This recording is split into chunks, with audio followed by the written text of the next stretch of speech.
सोचने वाली बात है ना कि हमारे शरीर के अंदर एक ऐसा इंजन है जो बिना रुके, बिना थके पूरी जिंदगी काम करता है। आज हम उसी बेहतरीन इंजीनियर यानी हमारे दिल की गहराई से पड़ताल करेंगे। हम इसकी बनावट से लेकर इसके काम करने के अनोखे तरीके तक हर पहलू को समझेंगे। तो चलिए इसी हैरान कर देने वाले सवाल से शुरुआत करते हैं। आखिर ये मुट्ठी भर की मसल पूरे शरीर को पावर कैसे देती है? इसका जवाब हमें दिल की एक अद्भुत दुनिया की यात्रा पर ले जाएगा। इस सफर में हम क्या क्या देखेंगे? सबसे पहले एक आर्किटेक्ट की तरह दिल की बाहरी बनावट और उसकी लोकेशन को देखेंगे। फिर इसके अंदर के कमरों और दरवाजों को जानेंगे, यानी चेम्बर्स और वाल्व्स। उसके बाद इसके अपने बिजली और पाइपलाइन सिस्टम को समझेंगे और आखिर में देखेंगे कि ये सब मिलकर एक धड़कन आखिर बनाते कैसे हैं। चलिए शुरू करते हैं। सबसे पहले दिल के ब्लूप्रिंट को ही समझते हैं। आखिर शरीर का ये पावर हाउस, ये इंजन है कहाँ और बाहर से दिखता कैसा है? तो देखिए, हमारा दिल छाती के बिल्कुल बीच में, दोनों फेफड़ों के दरमियान एक महफूज जगह पर होता है। मेडिकल भाषा में इस जगह को मीडियास्टीनम कहते हैं। और हाँ, ये बिल्कुल सीधा नहीं होता, बल्कि थोड़ा सा, बस थोड़ा सा बाईं तरफ झुका हुआ है, ऐसे जैसे इसका नीचे का नुकीला सिरा लेफ्ट की तरफ इशारा कर रहा हो। और वजन में ये सिर्फ 250 से 350 ग्राम का होता है, यानी लगभग एक सेब के बराबर। जरा सोचिए, इतने छोटे से ऑर्गन में कितनी जबरदस्त शक्ति छुपी है। ठीक है, तो बाहर से तो हमने देख लिया। अब दरवाजा खोलकर दिल के अंदर चलते हैं और इसकी आंतरिक वास्तुकला, इसके इंटरनल आर्किटेक्चर को समझते हैं। यही तो इसके काम करने का असली राज है। तो दिल में ना 4 मेन चैम्बर होते हैं।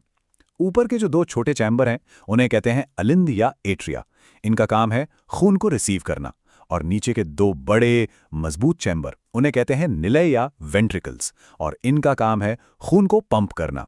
अब यहां एक बड़ी दिलचस्प चीज है, दोनों वेंट्रिकल्स के बीच का फर्क। जो बायां निलय है यानी लेफ्ट वेंट्रिकल, उसकी दीवार दाएं वाले से लगभग 3 गुना मोटी होती है।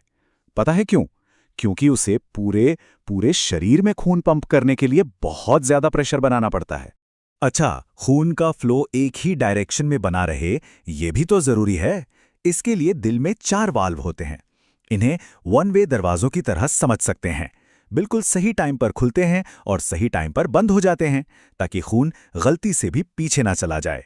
तो अब हमें ये तो पता चल गया कि दिल की बनावट कैसी है, लेकिन सवाल ये है कि इसे काम करने की पावर कहाँ से मिलती है। चलिए इस सेक्शन में दिल के अपने पावर हाउस और उसके पाइपलाइन सिस्टम को समझते हैं। बड़ी कमाल की बात है कि दिल का ना अपना एक इंटेलिजेंट इलेक्ट्रिकल वायरिंग सिस्टम होता है। इसे कहते हैं कंडक्शन सिस्टम। यह सिस्टम बिल्कुल एक नेचुरल पेसमेकर की तरह है, जो बिजली के छोटे छोटे सिग्नल भेजकर हर एक धड़कन को शुरू करता है और उसकी रिदम को बनाए रखता है। और ये जो इलेक्ट्रिकल सिग्नल है ना, ये बहुत ही डिसिप्लिन्ड रास्ते पर चलता है।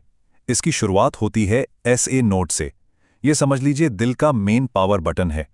वहां से सिग्नल AV नोड पर थोड़ी देर के लिए रुकता है और फिर खास तारों जैसे फाइबर्स के जरिए दोनों वेंट्रिकल्स तक फैल जाता है, जिससे वो एक साथ पूरी ताकत से कॉन्ट्रैक्ट करते हैं यानी सिकुड़ते हैं। अब देखिए, जैसे शरीर के बाकी हिस्सों को खून चाहिए, वैसे ही दिल की मसल्स को भी तो काम करने के लिए ऑक्सीजन और न्यूट्रिएंट्स की जरूरत होती है ना? ये सप्लाई करती हैं कोरोनरी आर्टरीज, जो दिल की अपनी पर्सनल प्लम्बिंग सिस्टम है। दिल की सतह पर, उसके सरफेस पर 3 मेन कोरोनरी आर्टरीज फैली होती हैं, बिल्कुल जीवन रेखा की तरह, जो दिल के अलग अलग हिस्सों को खून पहुंचाती हैं। हर आर्टरी का अपना एक तय इलाका है, जिसकी जिम्मेदारी बस उसी की है। यहाँ एक बहुत जरूरी बात है। इनमें से एक आर्टरी है जिसे LAD यानी लेफ्ट एंटीरियर डिसेंडिंग कहते हैं। इसमें किसी भी तरह की ब्लॉकेज यानी रुकावट बहुत गंभीर हो सकती है, और इसकी वजह यह है कि ये दिल के सबसे मजबूत हिस्से यानी लेफ्ट वेंट्रिकल की सामने वाली दीवार को खून पहुंचाती है। तो अब तक हमने दिल के सभी पार्ट्स को अलग अलग समझ लिया है। अब मजा आएगा। चलिए देखते हैं कि ये सारे हिस्से एक साथ मिलकर काम कैसे करते हैं, यानी एक धड़कन पूरी कैसे होती है। हर एक धड़कन असल में एक पूरी प्रक्रिया है, जिसे कार्डियक साइकिल कहते हैं। इसके 2 मेन फेज होते हैं। सिस्टोल यानी जब दिल कॉन्ट्रैक्ट करता है, सिकुड़ता है, और डायस्टोल जब दिल आराम करता है और खून से भरता है। अगर इसको आसान शब्दों में समझें तो सीक्वेंस कुछ ऐसा है। पहले एट्रिया कॉन्ट्रैक्ट करके खून को वेंट्रिकल्स में धकेलते हैं, फिर वेंट्रिकल जोर से कॉन्ट्रैक्ट करके खून को शरीर और फेफड़ों में पंप करते हैं और आखिर में सब कुछ रिलैक्स हो जाता है, आराम की स्थिति में आ जाता है, ताकि ये साइकिल फिर से शुरू हो सके। हर बार जब लेफ्ट वेंट्रिकल पूरी ताकत से कॉन्ट्रैक्ट करता है तो वो लगभग 70 मिलीलीटर खून शरीर में पंप करता है। इसका अंदाजा ऐसे लगा सकते हैं कि ये करीब करीब एक एस्प्रेसो शॉट के बराबर है। इसी मात्रा को स्ट्रोक वॉल्यूम कहते हैं। अब ये जो प्रतिशत है ना, इसको कहते हैं इजेक्शन फ्रैक्शन। ये दिल की सेहत का एक बहुत ज़रूरी पैमाना है। ये बताता है कि वेंट्रिकल हर धड़कन में अपने अंदर भरे हुए खून का कितना हिस्सा पंप कर पाता है। एक उदाहरण से समझते हैं। मान लीजिए एक बोतल में 100 ml पानी है और उसमें से 60 ml बाहर फेंका जाता है, तो इजेक्शन फ्रैक्शन हुआ 60%। दिल के लिए 55 से 70% को हेल्दी माना जाता है। और जब हम स्ट्रोक वॉल्यूम को हार्ट रेट से यानी दिल की धड़कन की दर से मल्टीप्लाई करते हैं तो हमें मिलता है कार्डियक आउटपुट। एक नॉर्मल अडल्ट का दिल आराम की हालत में भी 1 मिनट में लगभग 5 लीटर खून पंप कर देता है। इसका मतलब शरीर में मौजूद लगभग सारा खून हर 1 मिनट में दिल से होकर गुजरता है ना कमाल की बात। फिजियोलॉजी का एक शानदार नियम है ये। इसका सीधा सा मतलब है कि दिल एक स्मार्ट पंप है। जितना ज्यादा खून उसके अंदर आएगा वो उतनी ही ज्यादा ताकत से उसे पंप करेगा। ये संतुलन, ये बैलेंस बनाए रखने के लिए बहुत जरूरी है।